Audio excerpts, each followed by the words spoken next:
Good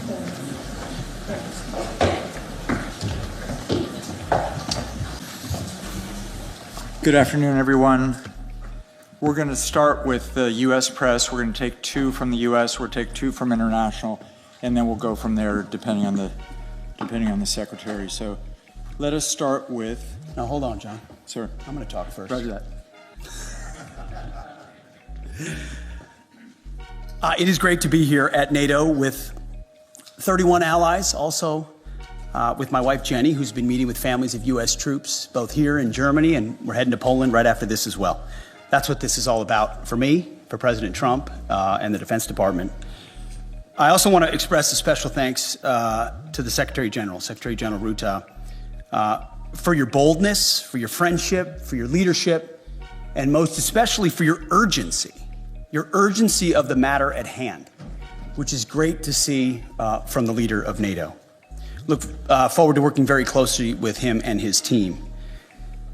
And before we're talking about what we've done at the Ministerial, I want to reaffirm a few things from this podium. First, as we see it, NATO's strategic objectives are to prevent great power conflict in Europe, deter nuclear and non-nuclear aggression, and defeat threats to treaty allies should deterrence fail. Second, the U.S. is committed to building a stronger, more lethal NATO. However, we must ensure that European and Canadian commitment to Article 3 of this treaty is just as strong.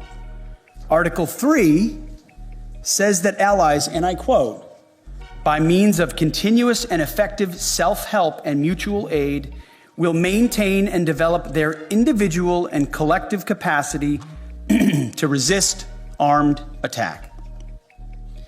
Leaders of our European allies should take primary responsibility for defense of the continent, which means security ownership by all allies, guided by a clear understanding of strategic realities, and it's an imperative given the strategic realities that we face. And that begins with increasing defense spending. 2% is a start, as President Trump has said, but it's not enough. Nor is 3%, nor is 4%, more like 5%. Real investment, real urgency. We can talk all we want about values. Values are important. But you can't shoot values. You can't shoot flags, and you can't shoot strong speeches. There is no replacement for hard power. As much as we may not want to like the world we live in some cases, there's nothing like hard power. It should be obvious that increasing allied European defense spending is critical, as the President of the United States has said. Also critical is expanding our defense industrial base capacity on both sides of the Atlantic. Our dollars, our euros, our pounds must become real capabilities. The U.S. is fully committed under President Trump's leadership to pursue these objectives in the face of today's threats. Yesterday, I had a chance to attend the Ukraine Defense Contact Group. Today, participated in both the NATO Ministerial and the Ukraine Council. In both, we discussed Russia's war of aggression against Ukraine. I had the chance to brief allies on President Trump's top priority, a diplomatic, peaceful end to this war, as quickly as possible, in a manner that creates enduring and durable peace. The American Defense Department fully supports the efforts of the Trump administration. And we look to allies to support this important work with leading on Ukraine security assistance now through increased contributions and greater ownership of future security assistance to Ukraine. To that end, I want to thank my UK counterpart, Defense Secretary John Healey, for hosting this Ukraine Defense Contact Group and for his leadership on support of Ukraine. President Trump gave me a clear mission: achieve peace through strength, as well as put America first. Our people, our taxpayers, our borders, and our security. We are doing this by reviving the warrior ethos, rebuilding our military, and reestablishing deterrence. NATO should pursue these goals as well. NATO is a great alliance, the most successful defense alliance in history. But to endure for the future, our partners must do far more for Europe's defense. We must make NATO great again. It begins with defense spending, but must also include reviving the transatlantic defense industrial base, rapidly fielding emerging technologies, prioritizing readiness and lethality, and establishing real deterrence. Finally, I want to close with this. After World War II, first General and then President Eisenhower was one of NATO's strongest supporters. He believed in a strong relationship with Europe. However, by the end of Eisenhower's presidency, even he was concerned that Europe was not shouldering enough of its own defense, nearly making, in Eisenhower's words, quote, a sucker out of Uncle Sam. Well, like President Eisenhower, this administration believes in alliances, deeply believes in alliances. But make no mistake, President Trump will not allow anyone to turn Uncle Sam into Uncle Sucker. Thank you, and we're glad to take some questions. Thanks very much. Let's start with the U.S. traveling TV pool with Liz for them.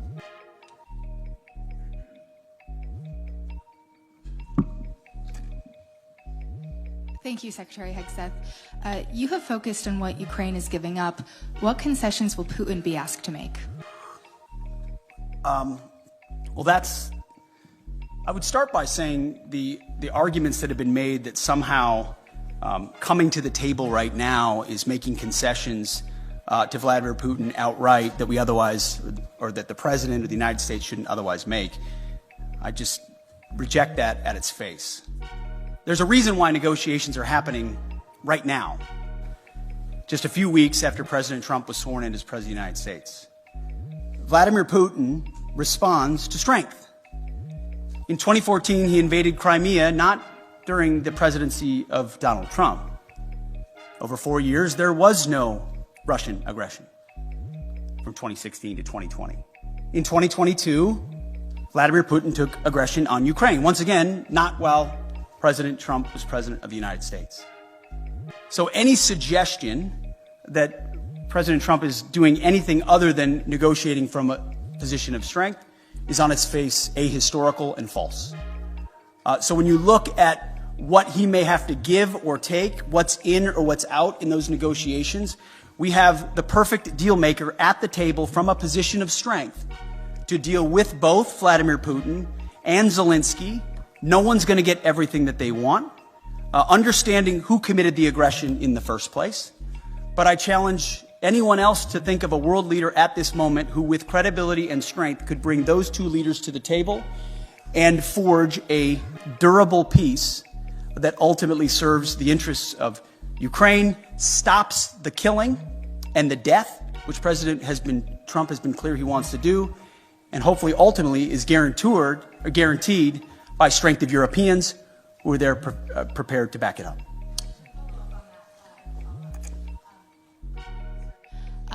Why not invoke Article 5 then for the NATO peacekeeping forces that could potentially be deployed?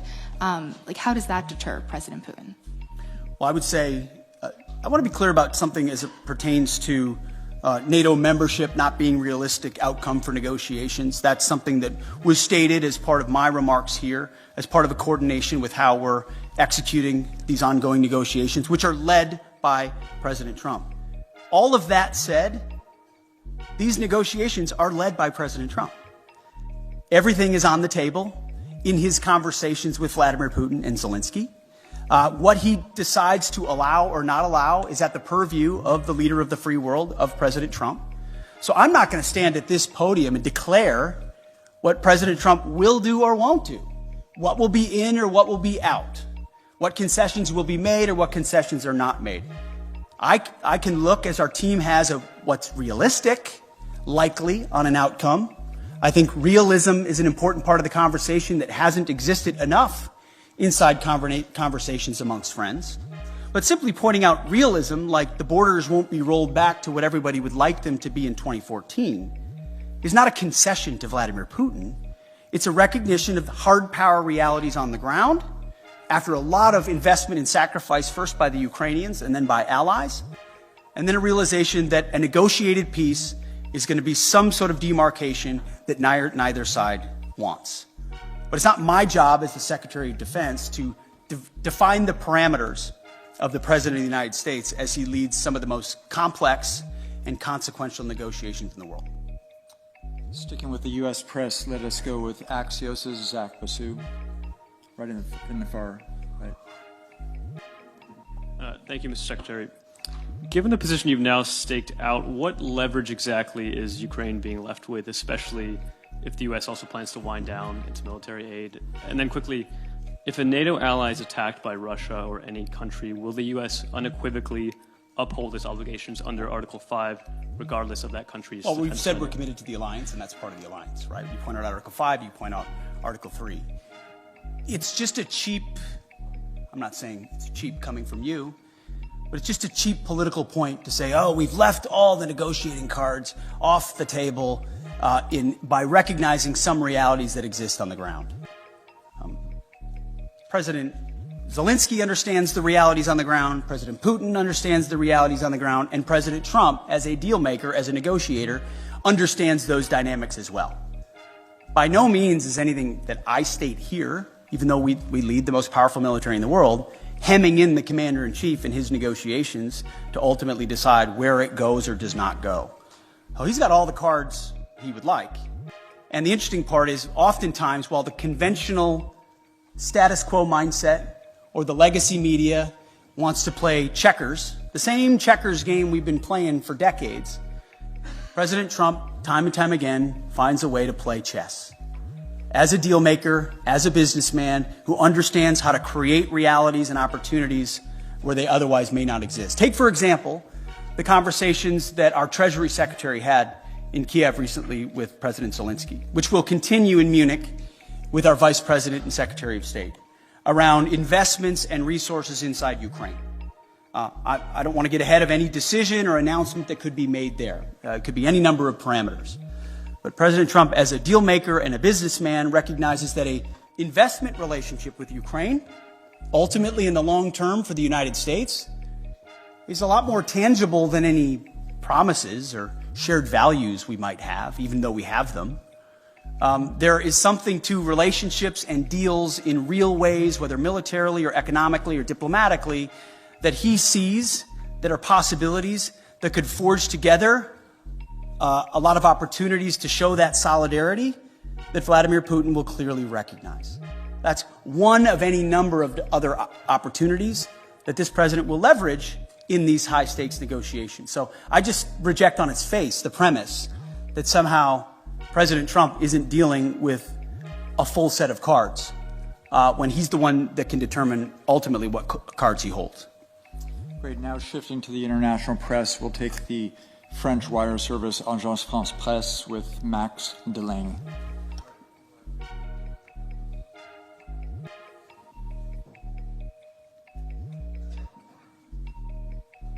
Thank you very much. Secretary of Defense, you've spoken about trying to force both Putin and Zelensky to the table. Can you give a guarantee that no deal will be forced on Ukraine that they do not want to accept, and also that you will include Europe in the negotiations about an issue that concerns European security? And can you tell us whether the US will continue to supply arms to Ukraine during any negotiations? Well, to the first part of your question, that's not ultimately my decision. The President will lead these negotiations alongside our Secretary of State, our National Security Advisor, and numerous other officials that will be involved. And ultimately, we've played our role in talking to our NATO allies about what that would look like. President Trump, I want to point out, I've got the truths right here that he posted, called both, in case we missed it, Vladimir Putin and President Zelensky. Called them both. Any negotiation that's had will be had with both. I also am very encouraged by what the Secretary General has said here. Clearly attuned to the realities of the moment, the need for peace, and that the NATO alliance and European members will play a role in that. Ultimately, President Trump speaking to those two countries is central to the deal being made, but it affects a lot of people, of course. So I'm not going to be involved in those intimate diplomatic negotiations. That's for the pros atop the Trump administration who do diplomacy and negotiations. Ultimately, as security assistance, we have continued to provide what has been allocated. I think it would be fair to say that things like future funding, either less or more, could be on the table in negotiations as well. Whatever the president determines is the most robust carrot or stick on either side to induce a durable peace, understanding, obviously, the motivations that Vladimir Putin has had on Ukraine for quite some time. Thank you. We'll have a second international press outlet. We'll go with the German paper Frankfurter Allgemeine Zeitung with Dr. Thomas Kutschka. Thanks a lot, Thomas Kutschka, Frankfurter Allgemeine Zeitung. Good afternoon. Mr. Secretary, 2 questions, please. The first one regarding the new defense investment pledge. When you and President Trump speak about raising it to 5%, do you mean European allies only, or do you mean the US as well, which is currently at 3.4%, according to NATO statistics? And if the latter is true, when do you think the US could possibly reach the goal of spending 5% on defense? That's number one. Number two, you've said yesterday that Europeans need to take ownership of their own conventional security. So, should Europeans expect that ultimately the US would withdraw the bulk of their forces from Europe and just leave in place what is necessary for nuclear deterrence? I know there's a revision going on. I don't expect you to name any numbers, but maybe give us an outlook of what we should expect. Thank you. Thank you. I think nobody can or should contest the extent of America's willingness to invest in national security. We have a budget of $850 billion spent on defense. I'm in the business of ensuring that every dollar of that is used wisely, which is why we're pushing a Pentagon audit and making sure that we're cutting fat so that we've got more at the tip of the spear. 3.4% is a very robust investment, larger than most of our allies within NATO. Any defense minister or secretary of defense that tells you they wouldn't want more would be lying to you. I understand that. Ultimately, we have our own budgetary considerations to be had, but I don't think an unwillingness of NATO allies to invest in their own defense spending can be dismissed away by trying to point at the $900 billion that America has invested around the globe to include the NATO alliance and saying that's not enough. So ultimately, we are very much committed to the NATO alliance and to our allies, but without burden sharing, without creating the right set of incentives for European countries to invest, then we would be forced to attempt to be everywhere for everybody all the time, which in a world of fiscal restraints is, again, to get back to that word reality, just not reality.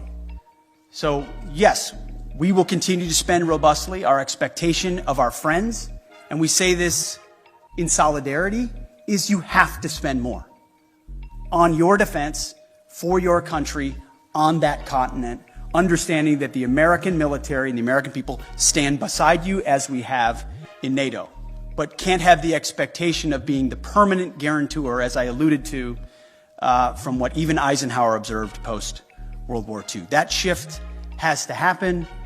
The peace dividend has to end. There are autocrats with ambitions around the globe, from Russia to the Communist Chinese. Either the West awakens to that reality and creates combat multipliers with their allies and partners, to include NATO, or we will abdicate that responsibility to somebody else with all the wrong values. You mentioned Europe. We have not said in any way that we're abandoning our allies in Europe. There have been no decisions based on troop levels. Again, that's a discussion to be had by the Commander-in-Chief in these high-stakes negotiations. And that would most likely come later on.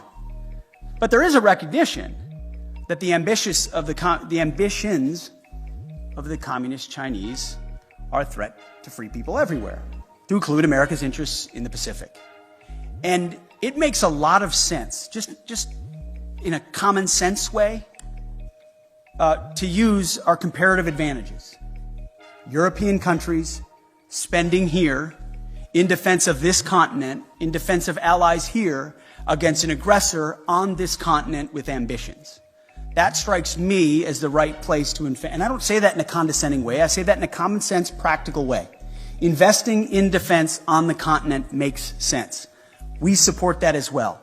It also makes sense comparatively and geographically for the United States, along with allies in the Pacific, like Japan and South Korea and the Philippines and Australia and others, to also invest in allies and partners and capabilities in the Pacific to project power there in service of deterrence. That deterrent effect in the Pacific is one that really can only be led by the United States. We wish we could lead everywhere at all times. We will stand in solidarity with allies and partners and encourage everyone to invest in order to have force multiplication of what we represent, but it requires realistic conversations. Those with disingenuous motives in the media, I don't mean to look at you, I'm just saying anyone that suggests its abandonment are trying to drive a wedge between allies that does not exist. We are committed to that NATO alliance. We understand the importance of that partnership, but it can't endure on the status quo forever in light of the threats we face and fiscal realities. Europe has to spend more, NATO has to spend more, has to invest more, and we're very encouraged by what the Secretary General has said. And frankly, behind closed doors, what a lot of our allies have said as well, acknowledging that reality. And that's why when I say make NATO great again, it's what President Trump set out to do in 2017. The press said President Trump is abandoning NATO. He's turning his back on our NATO allies. That's what the headlines read in 2017 and 2018. What actually happened? That tough conversation created even more investment to the point where now almost every NATO country is meeting the 2% goal that was said to be egregious when he first said it. Now European countries are stepping up, and President Trump continues to ring the alarm bell that even more investment is required considering where we are. So suggestions of abandonment otherwise continue to be disingenuous, and we are proud to be part of this alliance and stand by it. Sir, I'll take a couple more.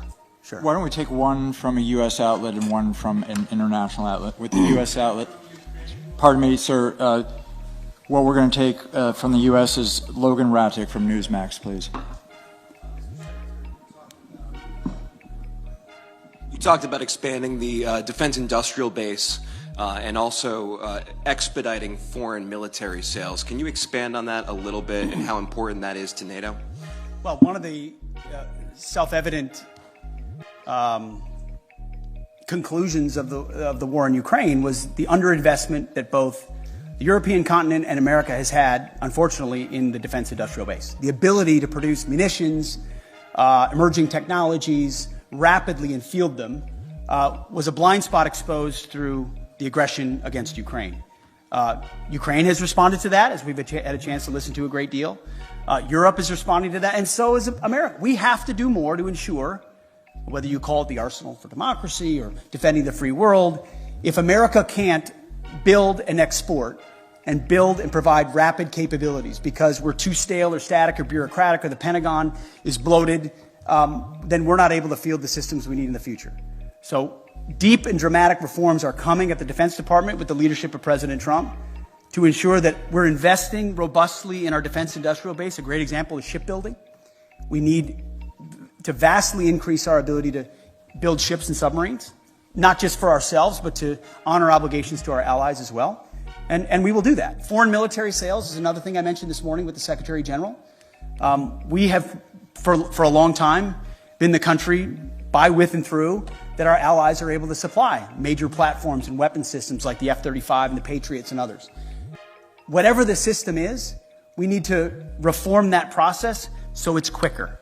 So a request today isn't delivered 7 years from now, but 3 years from now with less red tape and with the most efficient and effective technology possible. We hear that from our allies, and that's part of being a good faith partner, is we're going to invest in our defense industrial base. We're going to make sure foreign military sales are as rapid as possible, which again is a force multiplier for American power, which is something we want to do in a contested world.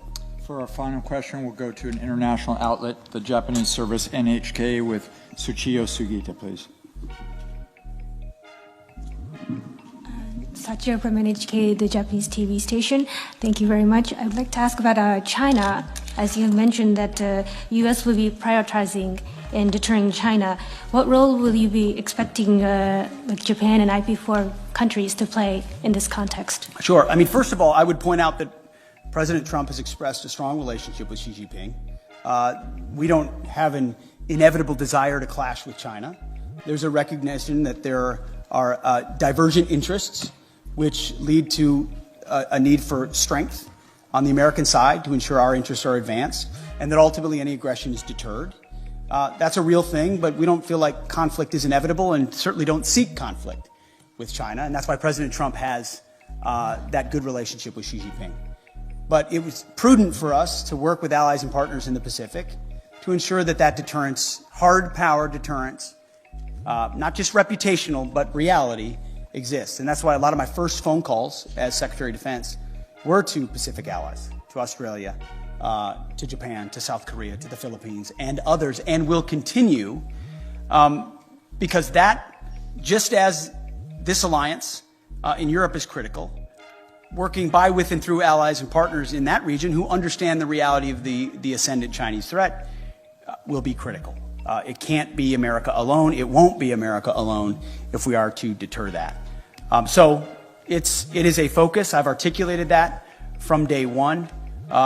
America achieves strength, whether it's in peace through the Ukrainian conflict or deterring it in the Pacific through strength. There's a reason why Donald Trump emphasizes peace through strength at every moment. My job alone as the Secretary of Defense is to ensure he has the strongest, most capable, most lethal military possible. Heaven forbid we have to use it. It's meant and built for deterrence. But if we have to, we can close with and destroy our enemies and bring our men and women home with success as quickly as possible. Thank you very much for being here. Thank you, everyone.